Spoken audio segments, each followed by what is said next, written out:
রাসায়নিক মুক্ত ও প্রাকৃতিক চাষের প্রসারে মালদা কৃষি বিজ্ঞান কেন্দ্রের উদ্যোগে ৩২ জন কৃষি সখী তথা কমিউনিটি রিসোর্স পার্সন 5 দিনের আবাসিক প্রশিক্ষণ শুরু হলো। রতুয়া স্থিত মালদা কৃষি বিজ্ঞান কেন্দ্রের প্রাঙ্গণে বুধবার এই প্রশিক্ষণ শিবিরের উদ্বোধন হয়। চাচল 2, ওল্ড মালদা ও কালিয়াচক 3 ব্লকের স্বনির্ভর গোষ্ঠীর মহিলা সদস্যরা প্রশিক্ষণে অংশ নিয়েছেন। উদ্বোধনী অনুষ্ঠানে অনলাইনে যোগ দেন আইকার আত্রি কলকাতার ডিরেক্টর ডক্টর প্রদীপ দে ও principal scientist doctor Abhijit Haldar. উপস্থিত ছিলেন মালদা KVK এর সিনিয়র সায়েন্টিস্ট তথা হেড ডক্টর রাকেশ রায় এবং জেলা কৃষি দপ্তরের আধিকারিকরা।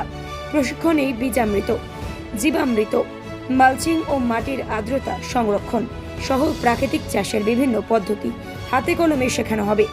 আগামী সপ্তাহে আরও 32 জন কৃষি সখীকে নিয়ে দ্বিতীয় দফার প্রশিক্ষণ শুরু হবে। রাসায়নিক সার দেবেন, একটা ফসল ওঠানোর পরে পরবর্তী ফসলে যখন যাবেন, তো একটা ফসল উঠে গেলে ওই যে আগের বার যে রাসায়নিক সার দিয়েছিলাম যে ফসল হয়েছে সে সবটাই শেষ করে দিয়েছে।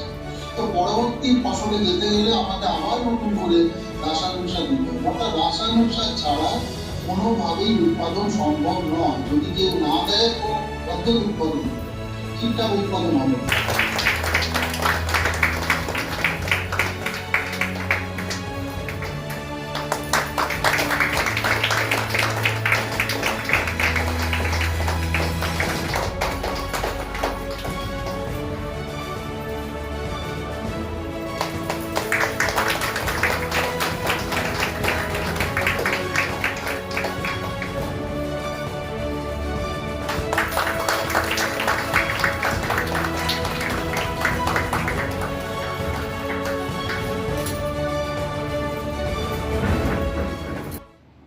आज मालदा कृषि विज्ञान केंद्रे national mission on natural farming এর আওতায় কৃষি সখীদের জন্য 5 দিনের আবাসিক ট্রেনিং শুরু হয়েছে।